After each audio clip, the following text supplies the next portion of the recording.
Big book today. No, we're not on the big book. We're not on the big book. We've just got speed limits. So we're going to be looking at speed limits. We're going to look at a few vans that have just come in and also going abroad. So if you're thinking about going over to France, anything like that, we've got vans here, there and everywhere. Lots of gaps. If you saw Friday's video, we've got lots of gaps. Hoping to do a sort of time lapse of the self-build as well at some point. We'll have a little look at what the market has done in April, because we're in February now. This is one that's just come in, so it's just getting cleaned up, ready for sale. It's on the website yet, is it? No, it's not. 12,995. It's a nice big family van. It's the Swift Sudra Archway Ruby. So this was a special edition. So we've got Sudra. This is like a dealer's special, basically. So big 6 berths. So we've got our seating at the front, our big side dinette on the side. Fridge is in a funny place in this one. It's a bit different, isn't it? And then our bunk beds, and then our separate shower and toilet on the side. So this is just coming, I say 12,995. I think it's about 2012. And it doesn't matter whether you've got a single axle, a twin axle. If you're driving on the roads, speed limits are the same. Whether it's a big caravan, small caravan, if you're towing, the speed limits change. So when you see a speed limit obviously sign, it might not necessarily mean that that's what you can do. So quite obviously on a motorway, normally if you're in a car, you can do 70 mile an hour, and it's 60 mile an hour. Sorry. Normally comes in pairs, doesn't it? Yeah. So it's 60 mile an hour if you're towing on the motorway, and you can't use the third rule.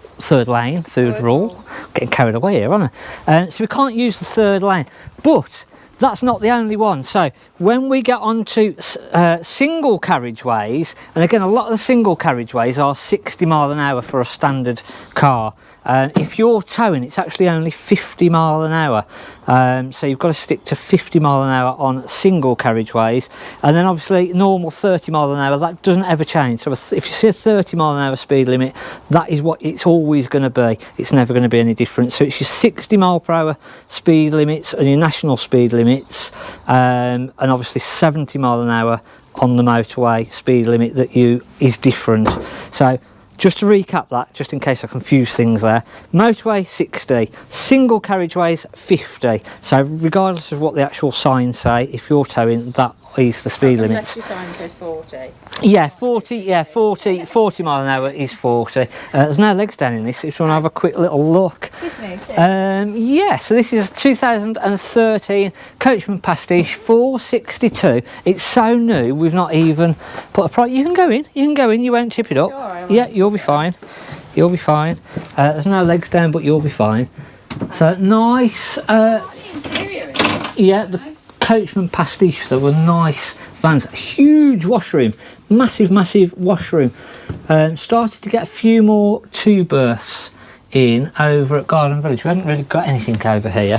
Another Coachman as well that's just come in is the Vision X520. Yeah, so these are just all part exchanges. Can we jump in this one for a minute? Sorry. He's got this in bits. The other thing that we've looked at is, so if you're thinking about summer holidays now, I'd looked this morning at going on the Eurotunnel from about the end of July to I think it was the 5th of August, something like that, for about 2 weeks. Car and caravan return. Have a guess how much. Let me know in the comments how much you think. Eurotunnel, proper start of the summer, kids' summer holidays, how much it's going to cost for a return with up to a 7-metre caravan. So most sort of, unless it's a really big twin axle, it's going to cover most of the sort of normal caravans. So let me know in the comments what you think that would actually cost, because it's just an alternative that I don't think people really think about. But if you're going away for 2 weeks during the kids' holiday, I wouldn't mind going to France. I wouldn't even mind going over to Ireland again. It's been in the news today about the airports are horrendous because of all these new security systems. Yeah, and half of them don't work, do they? Yeah, I think Ryanair was saying you need to be there 3 hours before at least, no matter where you're flying to, because the airports are shocking at the moment, apparently. So it's, yeah, just a bit of a nightmare. So it's just another option. We don't have to, just because we've got a caravan, doesn't have to, or a motorhome, doesn't mean that we stay in England. We can go to France. We can go off. We can go on adventures. Don't you need something to do with the electrics when you go in Europe? No, most of the sites now. So when you've got your electrics, they'll normally have a reverse polarity sort of light, and this one typically hasn't. And what it basically means is sometimes they haven't got earth. Most of the sites now, to be fair, unless it's an old farm and it's just a farm all on its own, most of the proper sites are wired properly. But it was when they didn't have the earth, and basically the positive and negative would be reversed. So you used to then have a little light. I bet that old Abbey up here has got one.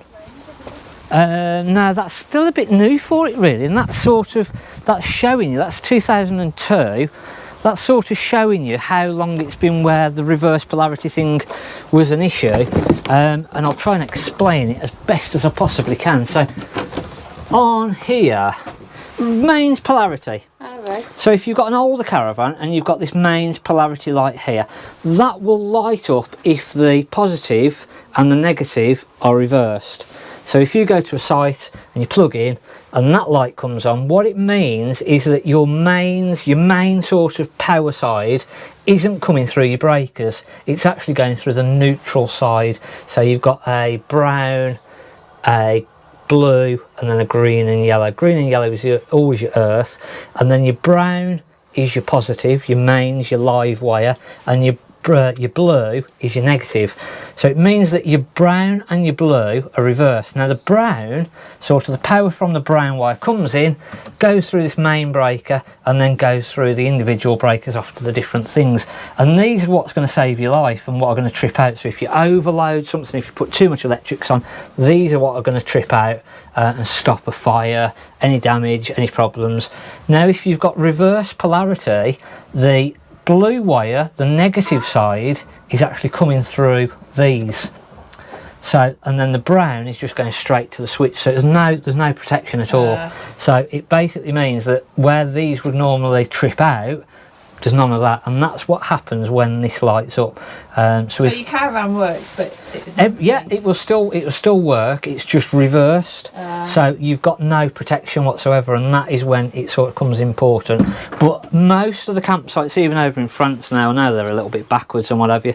Sorry, our French friends, but most of them are sort of up with new EU regulations. But if you were to stop on like an old farm in France, possibly, yeah, little old, because again, a lot of the sort of the wineries, yeah, that's it. They will sort of go, oh yeah, you can come and camp in our field for free.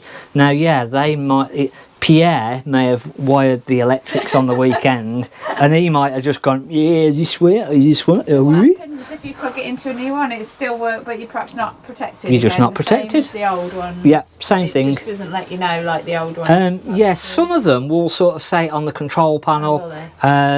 But yeah, that was the sort of one on the older system that really came on. Yeah, we'll have a look. We'll have a look for a Swift and just see whether that has got a reverse polarity light. I don't think they have. This is where you need your battery. What's our battery thing called? So the Bluetti, exactly. So you can do your own power, and that's what we're using in our self build.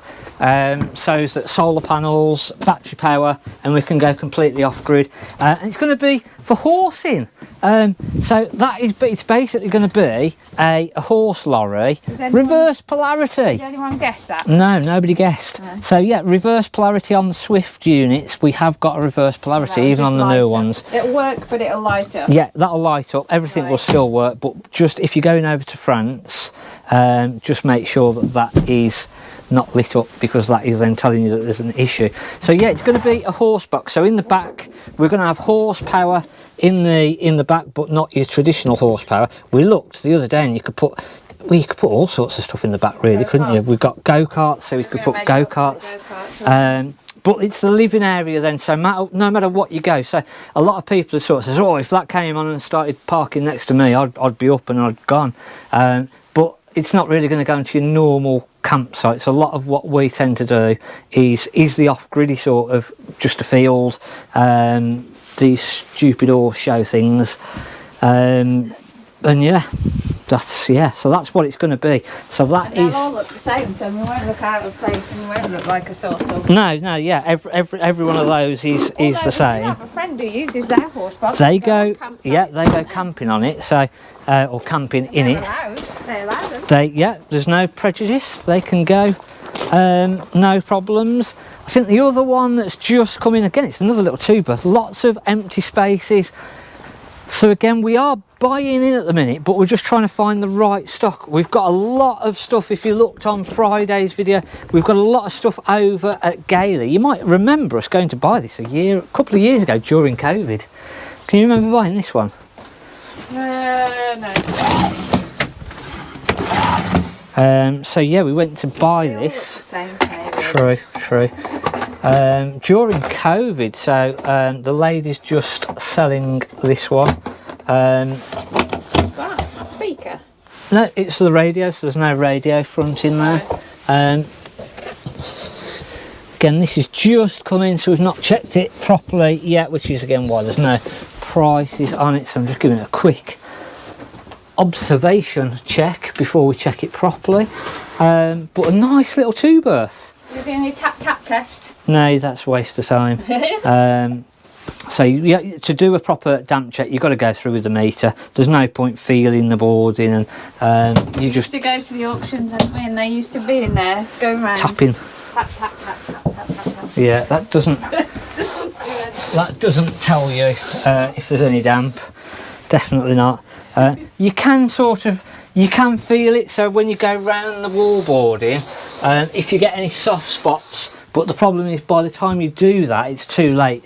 You aren't going to feel with your hands if it's just starting to leak or there's a bit of a problem there. So that's why we use proper damp meter to go through. Went to see a motorhome today, a big A-class motorhome. Well, it wasn't a big one. Well, it's a little A-class. An A-class motorhome, and that unfortunately got a little bit of a leak on it as well. So it's not just older stuff, newer stuff again can have issues.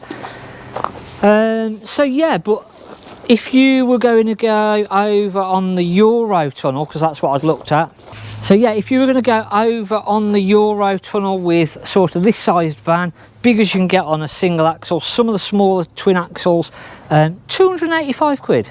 It was a night crossing, which I prefer, to be fair. I wouldn't mind sort of a 10 o'clock crossing, because again, you normally get to the ferry thing a couple of hours before, don't you? The beauty is if you've got your caravan or motorhome, you can go in there, have your sandwiches, watch some TV, muck about, and then on the... We did the evening, because it was Sunday evening, we must have crossed at about that time when we possibly got the fronts off. Possibly. Chap in France.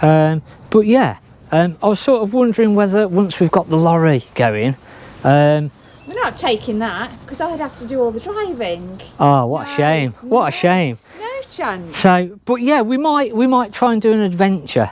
You know what would be really good? With the Raptor. We could get Shane and Jason, and we could do like a tour. A road trip. A road trip. Fred's Gino and what's it? But it'd be Jason, Mark, and Shane. So we'll put the proposition out there. We might. Jason's been on about for ages doing a live again, and we keep telling him no. We're just too busy to sort of do one, but we might do a live and we might bring it up there on that. This isn't going to happen, of course, but yeah, so that's about it for this week. We'll see what is happening next week. Remember, speed limits, don't just look at the speed limit sign, saved by the bell. Don't just look at what the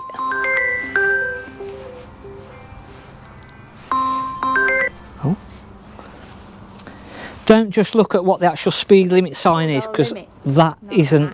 Yeah. that doesn't mean that if you're towing, so if you see a 60 mile an hour or a national speed limit, it's 50. Single carriageway, it's 50. Dual carriageway is 60.